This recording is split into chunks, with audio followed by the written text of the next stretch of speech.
After submitting your visa application, you need to wait for the result to be released. At kung excited ka nang malaman, you could actually check it online.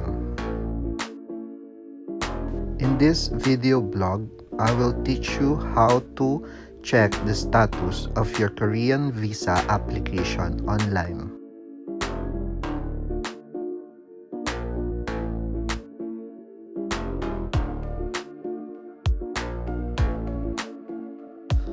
Open your web browser and go to the Korean Visa Portal website at www.visa.go.kr.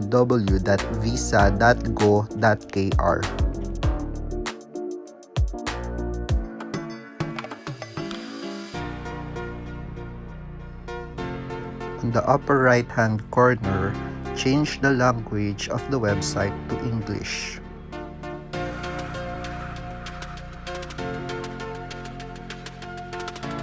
Then on the left-hand side of the website, choose Check Application Status and click on Check Application Status and Print.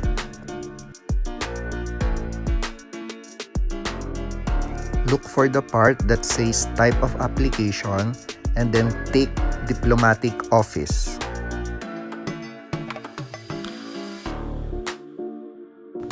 Next is select passport number and enter passport number on the box provided.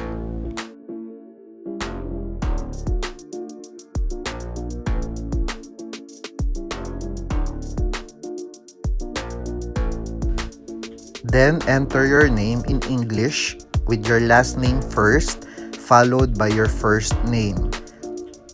It should be all in capital letters.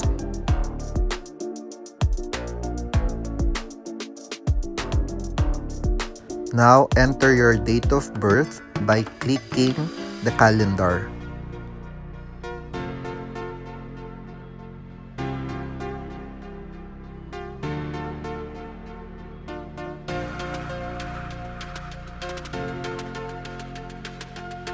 After supplying all the needed details, click the search button. It will now show you the result of your visa application. Since I only used dummy details, it displayed no search data has been found.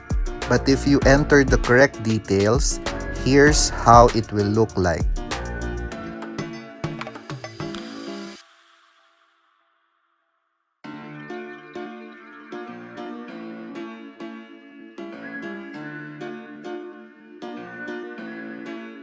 If you have any questions, please don't forget to leave a comment below.